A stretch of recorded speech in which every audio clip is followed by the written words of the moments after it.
today I have to discuss, mainly the leadership essential for pharmacy profession. And I will discuss few of the concept in the few of the initial slides. And then later I will discuss in detail about the leadership essential for pharmacy and for pharmacists. So next, please. So this is simple a definition. Who is the leader actually? So a leader is one who influences or leads others. इसको उर्दू में मैंने लिखा है, leader वो होता है जो दूसरों को मुतासिर या उसकी रहनुमाई करता है. Next, please.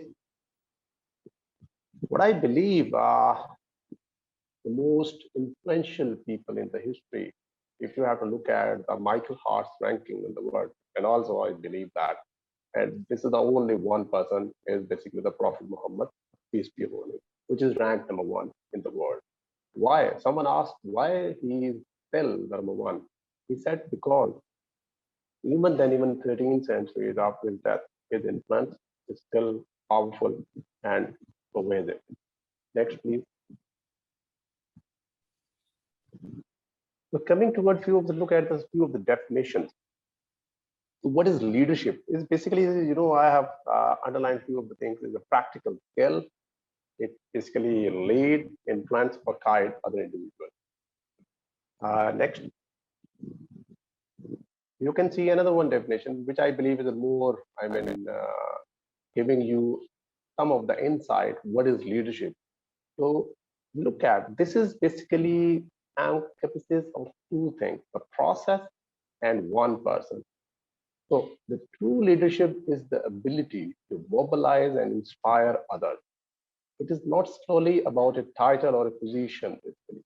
So a one person, and that one person have accomplished a common task with a level of influence and outcome and leadership. So this is whole the leadership that next, please. I'm giving you and putting you one of the scenario. Then I will discuss later in the slides. Look at this. You have been selected as a new manager position within the pharmacy department at a medical center, for example. The last manager, Dr. ABC, was well liked and successful in her role. She was selected for a promotion, and you were chosen to succeed her based on your clinical success and informal leadership to this point. Now, what do you think? Which leadership tactics should you employ in the next 40 days to ensure your leadership transition goes smoothly as possible? Now, you have to think about the basic two things I'm highlighting here. Previous one manager was selected as a promotion, while you were selected based upon some skills. So we will discuss later on. Next slide, please. Now, coming toward, look at few of the examples and some of the difference between the leadership versus manager, how you can say and how we can review this. And look at the picture. You can see the leader leading, while the manager, giving and instructions how to do what. This is a major difference between the leader and the manager. And whenever we are saying the management basically is doing things right, while leadership is doing the right thing. But successful leaders often are also skilled managers as well. So manager generally focuses on more operational aspects like budgeting, planning, hiring, and developing employees in the organization to achieve their goal. But in the other sense, leaders, they are more concerned with the broad general mission or vision of the organization. They are mostly visionary in nature. Move on, please. Next slide. So I'm giving you a few of the picture you can better understand on this. So look at, this is, the boss, how the boss is saying, and now how it is done. Next. Now look at this. Leader basically show how it is being done. Actually is give you the picture. Next, please. Now look at this. Always boss take the credit. Next. But leader always give credit to you. This is the major difference. Next, please. Boss always command you, but leader always ask you. He always ask and involve you in a social network. Next, please. Boss always say, I did that. I am the main person. I do this. But leader always said, no, this is the team. We did that. So this is the major difference, the leader and the boss. Next, please. Now, boss always take advantage. Next. While leader always empower you, I mean, giving empower, giving authority, you can do that. Actually, the leader helps you to motivate and enrich your capabilities. Next, please. Boss always blame you. If you will do, I mean, wrong, we always blame you. Next. But in the contrast, leader always said, no, don't worry, we will fix that. Next, please. Boss always say, go and do that. But leader always said, no, let's go, we will do that. So this is the major few of the example of the leader. Next, please. Now coming toward, look at some leadership style. I hope you have some idea about books. No, what I'm showing here, there are a lot of thousands of books has been written on the leadership and leadership style. You can find different styles, you can find different characters, you can find different traits, but I am just giving few of the examples. So maybe you can find something different. But this is I have took from the Good to Great author Kim Collins. What he feels, there are 5 levels where you can divide the leadership style. So number one, level one, B is the basically independent contribution, which basically, I mean, includes who make their contribution independent. Level two comprises people who work well in team setting, basically. So they are those people who are very good and they are happy in the team setup. Level three, they are competent managers, basically. But these are composed of people who are proficient at managing people and resources. Then we have a level four. They are basically the stimulator, high performance standard. This basically includes the definition of the main major good leader who actually catalyzes commitment to and vigorous pursuit of a clear and compelling vision and stimulating higher performance standards. So this is another one level of the leadership. Then the last one is the major, the most important, and the highest level of the leadership style, which we also call as a charismatic style. So, are, so these are the executive which move quietly, modestly, and resolutely towards their goal. Now, how they are moving, they have a very big picture in their mind. Okay, what I have to do after 20 years, what I have in mind, okay, how I'm looking at that picture. So you as a follower, you haven't such an idea, but leader has a very good idea. Okay, where should I be after 10 years or 15 years like this? So they have a charismatic style. All people have, following the level four's leadership style. So these are the different styles. Next, me. Now look at some, other one. I just giving you a little bit idea how some other are giving commanding, visionary, affiliative, democratic. So there are different books and there are different terminologies, but mostly they are, 5 or 6 style I have discussed with you. Next, please. Now, this is actually another one, formal versus informal leadership. So this is, I will discuss and I have shared with you the scenario and your answer is basically in between that slide. Now look at, there are 2 types of leadership, formal and informal. So formal means leaders who have formal power. Formal power means who have the right authority to hire and fire, transfer, remote or demote or something like that. And formal power basically is bestowed through organizational authority. And the result of holding a position within the organization like CEO, like CMOs, chief executive, hospital rep. And they basically, their role is of affecting key outcomes of some of the designated project team like it. In contrast to informal, basically this is the major one, leadership, where this person is basically like so many social, political, cultural, or scientific trailblazer, you can say, who have transformed their nation's community, industry, blah, blah. And they actually rely on the creation and you can say the articulation of compelling vision. They are very visionary in nature, and they actually to achieve success.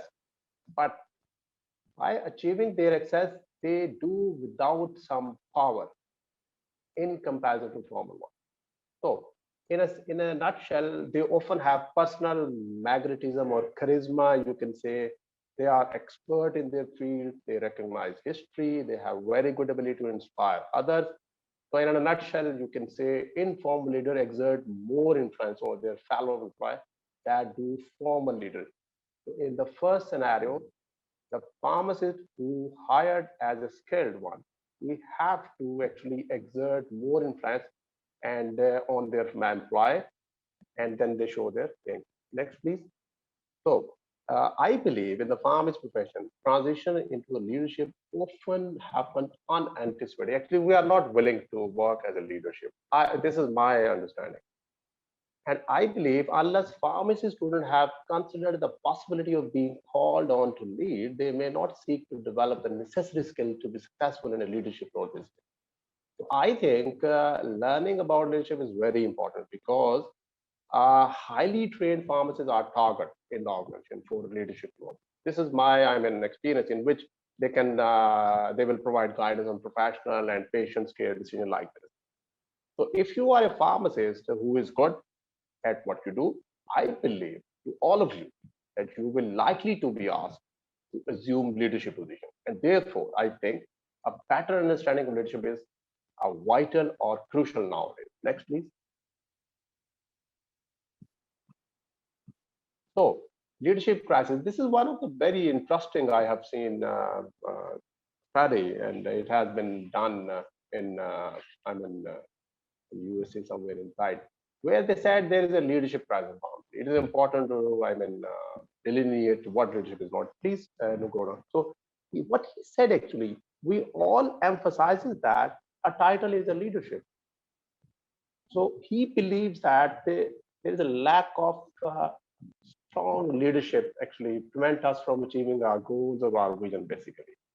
So author here basically envisioned that the pharmacist engage in a patient-centered care, and which is supported by high quality research, evidence of its efficacy. They are empowered in their work environment, and they are continually developing their professional skill. They are recognizing their importance with the patient care. So in other words, there's a full scope of pharmacy practice basically. Look at the manager, what he believes that the leader inspire a vision towards change basically. So the pharmacists in discussing barriers to leadership often confuse management principle with leadership principle in one of the studies. Next, please. Next.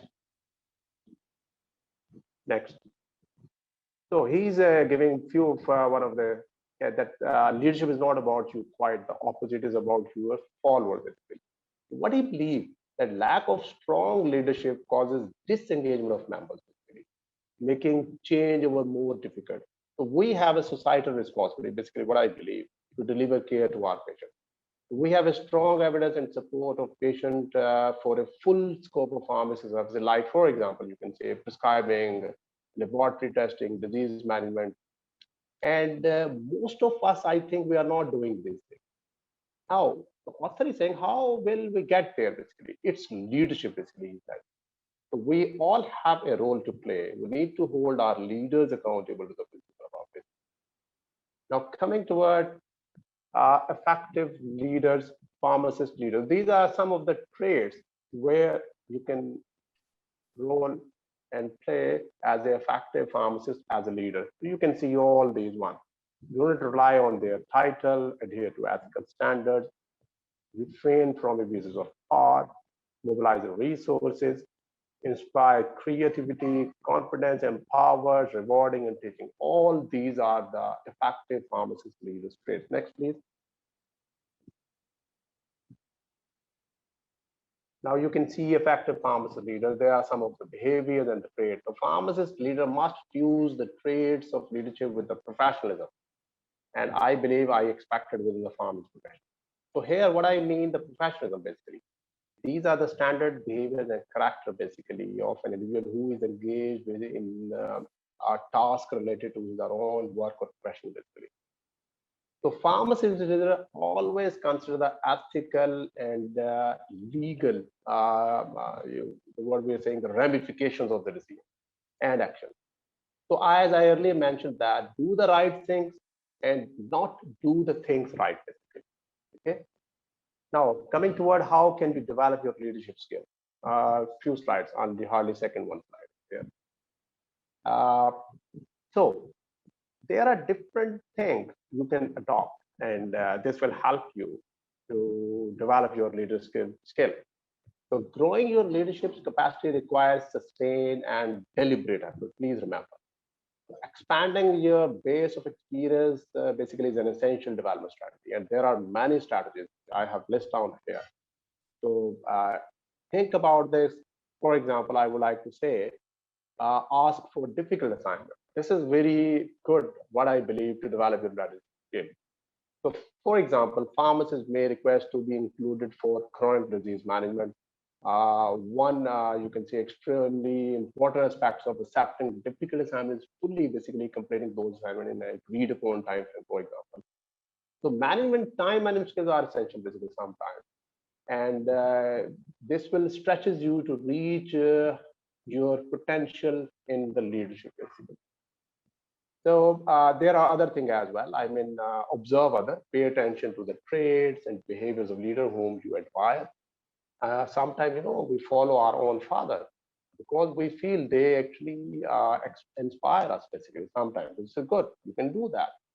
And think about yes, one last point, do not wait to be ready. So keeping it with the time, I'm a little bit fast. So we all need stretch assignment. You know what is stretch assignment? So I feel do not wait to be fully proficient before tackling assignment. Sometimes we wait, okay, fine, let's wait. We have to improve our skill and then we'll take this. No, do not wait to be ready. Act with confidence and be ready to ask others for support in the event you need it. Okay. Moving toward this one slide, you are like, I mean, moving a little part before my asking. Okay, this is just a simple view of, I have gone through this. In the next 5 years, I believe pharmacy leadership position will be mostly occupied by baby boomers, or you can say the Generation X and Generation Y. Would you please move back? Okay, 1 minute. So you can see here, I mean, mostly if I have to look myself, I'm from Generation X. So look at my trade. So this is, I'm showing here, whenever you are going to hire a good leader, you must ensure the traits and the behaviors of that person. This is one the message I would like to say. Okay, next please. So this is the last slide. You can see what Steve Jobs is saying, the CEO of the Apple company. If you are working on something exciting that you really care about, you don't have to be pushed. Basically, the vision pulls you.